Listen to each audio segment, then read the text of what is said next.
In this video, we're going to discuss the 4 rules of a great offer. Now, remember we talked about the 4 pillars of growth, and we mentioned offer quality is the first, followed by lead generation, then lead quality, and finally lead conversion. Now, these 4 core pillars help you to grow demand for your business in a structured and consistent way. So in today's video, we're going to go a bit deeper into offer quality and specifically the 4 rules that makes a great offer. So let's get in.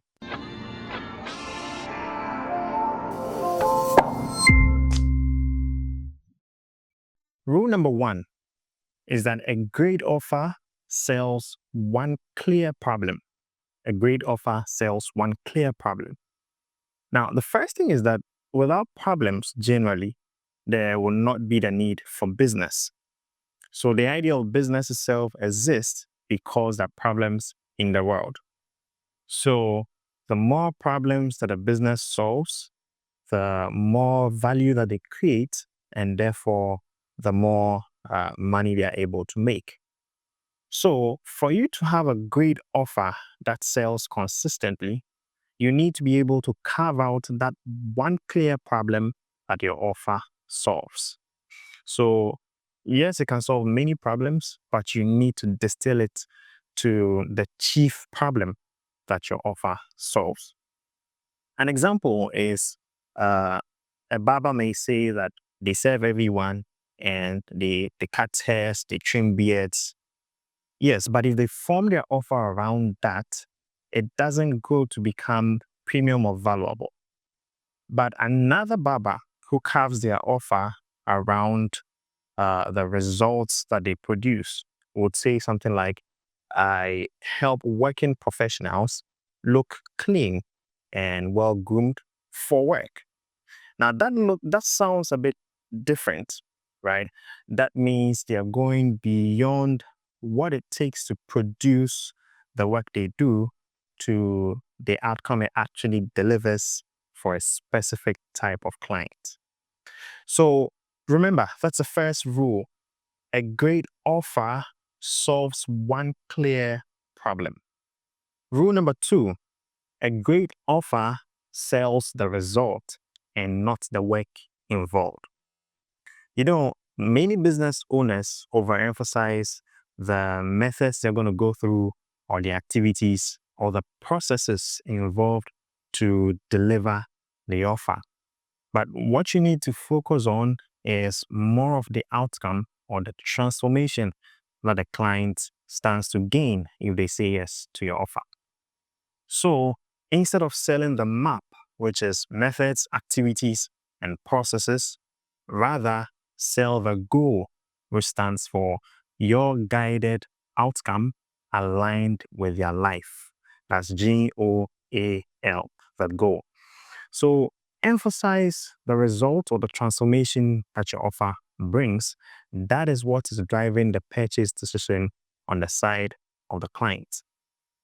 An example, if we have, let's say, a real estate agent or a broker or a developer who is thinking more about what it takes to deliver their work. So they would say things like, I'll negotiate for you, or I'll show you many listings, or I'll actually do all the paperwork that it comes with. Those are the things that go into the work. But when you look at the result, what the client or the prospective customer is looking for is something like a decent home that they love without the stress it comes with, and with peace of mind. So the real estate agent or broker then now needs to communicate in this way the transformation that a client is looking for, which is getting the home they love, attached with peace of mind without stress. So it's very important. Rule number 2, great offers sell the transformation or the result and not the work involved. Rule number 3, a great offer is not for everyone.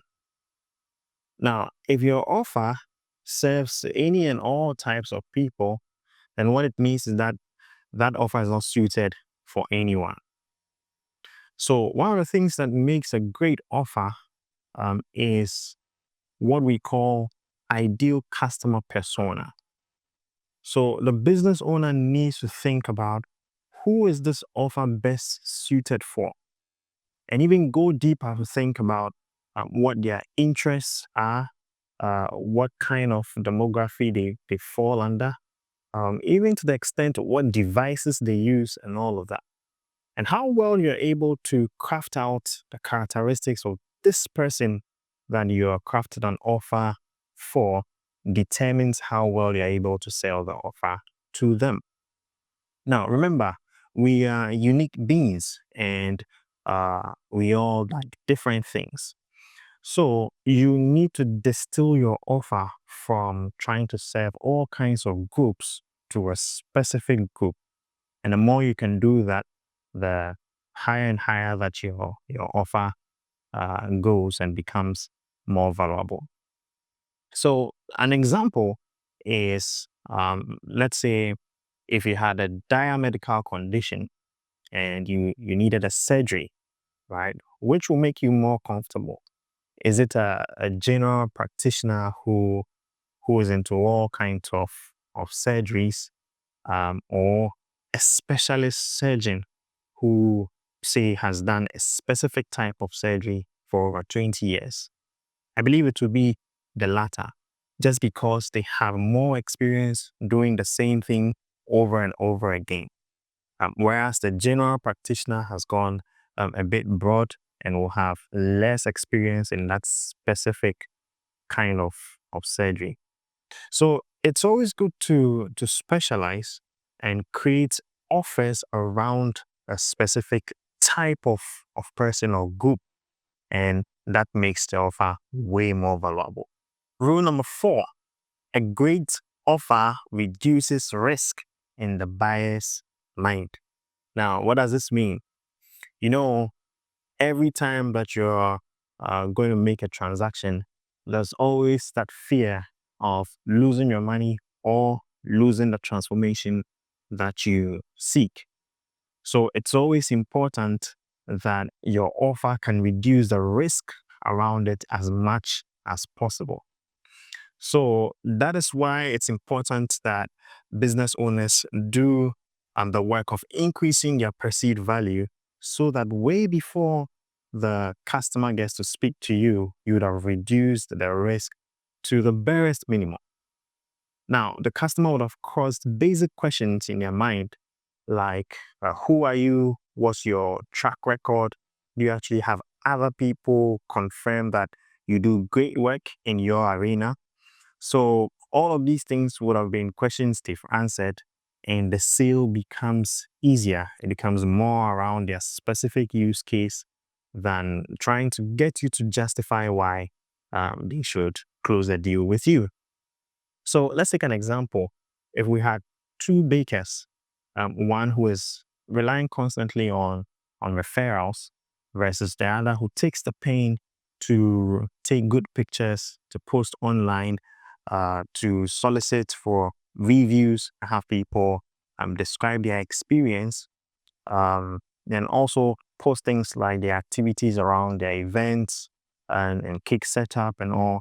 You'd have the second baker doing better and selling easier, just because she's doing a lot of work to increase her perceived value and reduce the risk that surrounds her offer. So remember, rule number 4 says a great offer reduces risk in the buyer's mind. To wrap up, offer quality is one of the most important pillars among the 4 growth pillars that we've discussed. Now, it's important because it's the foundational point, and if you get your offer right, then the work involved in all the other pillars become easier. So, we've discussed 4 rules that makes a great offer. Let's recap them quickly. Number 1, we said a great offer solves one clear problem. Number 2, we said a great offer sells the result. and not the work involved. 3, a great offer is not for everyone. And finally, a great offer reduces the risk in the buyer's mind. So these are the 4 rules that you can use to improve your offer and create an irresistible offer for a specific type of client. And you'd be able to sell more of that offer. All right. If you found this video helpful, make sure you give us a thumbs up, and I'll see you in the next one.